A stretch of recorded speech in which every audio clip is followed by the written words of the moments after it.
അപ്പോൾ ഇന്നത്തെ വീഡിയോ എന്ന് പറഞ്ഞിട്ടുണ്ടെങ്കിൽ നമ്മൾ പിസ്ത കുനാഫ ചോക്ലേറ്റ് നമ്മൾ വീട്ടിൽ കുഞ്ഞായിട്ട് ഉണ്ടാക്കിയിട്ടുണ്ട്. മീൻസ് മിനിയേച്ചർ വേർഷൻ ഞാൻ ഉണ്ടാക്കിയിട്ടുണ്ട്. അപ്പോൾ നിങ്ങൾക്ക് അത് ഞാൻ കാണിച്ചു തരാം. അപ്പം നിങ്ങൾ നേരെ വന്ന് അപ്പോൾ ഗൈസ് ഇതാണ് ഞാൻ ഉണ്ടാക്കിയ പിസ്ത കുനാഫ ചോക്ലേറ്റ് എന്ന് പറഞ്ഞിട്ടുണ്ട്. അതിൻ്റെ പേര് എനിക്ക് സത്യം പറഞ്ഞാൽ എനിക്ക് കിട്ടുന്നില്ല. നല്ല രസമില്ലേ. എൻ്റെ അമ്മയാണ് കേട്ടോ ഇതിൻ്റെ മേലെ ഇങ്ങനെയൊക്കെ പച്ചയും ഇതൊക്കെ ക്രീമൊക്കെ ഇടണം എന്നൊക്കെ പറഞ്ഞു തന്നത്. ബാക്കിയൊക്കെ അമ്മയായിരുന്നു. ഏറ്റവും മൊത്തം നമുക്ക് അമ്മയ്ക്ക് കൊടുക്കാം. ഞാൻ വെറുതെ കൂടെ നിന്ന് ഹെൽപ്പ് ചെയ്ത് മാത്രമേ ഉള്ളൂ. പക്ഷെ അമ്മയാണ് എനിക്ക് എല്ലാം ക്രിയേറ്റിവിറ്റീസും ചെയ്തു തന്നത് കേട്ടോ. നല്ല ഭംഗിയില്ലേ കാണാൻ. ഇത് എടുക്കാനൊക്കെ പറ്റൂല. ഞാൻ പക്ഷേ എടുക്കാനെന്ന് വെച്ചതാണ്. എനിക്ക് എന്തായാലും ഭയങ്കര ഇഷ്ടപ്പെട്ടു. അപ്പം നിങ്ങളെയും കൂടി ഒന്ന് എനിക്ക് കാണിക്കണം എന്നുണ്ടായിരുന്നു. അപ്പം ഇതാണ് ഞാൻ ഇതുണ്ടാക്കിയ ഫുൾ വീഡിയോ വേണമെങ്കിൽ ചാനലിലൊന്ന് കമൻറ്റ് ചെയ്താൽ മതി. ഇതൊന്ന് ഞാൻ മുറിച്ച് കാണിക്കാം.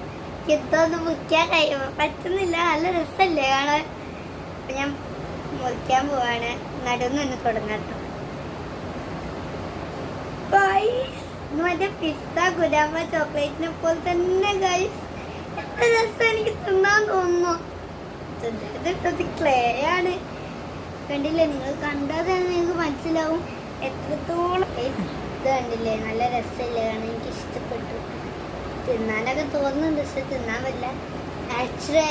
നാച്ചുറലായിട്ട് ഉണ്ടാക്കുന്നത് ഞാൻ ഇൻസ്റ്റാഗ്രാമിൽ ഓർഡർ ചെയ്തിട്ടുണ്ട്. അപ്പം ഞാൻ വരുമ്പോൾ നിങ്ങൾക്കും അത് കഴിക്കുന്നത് ഷെയർ ചെയ്യാം. ഇത് പിന്നെ തിന്നുകൊണ്ടിരിക്കാൻ തോന്നുന്നു വിചാരിക്കും. അപ്പോൾ ഇന്നത്തെ വീഡിയോ ഇത്രയേ ഉള്ളൂ. Love you, by.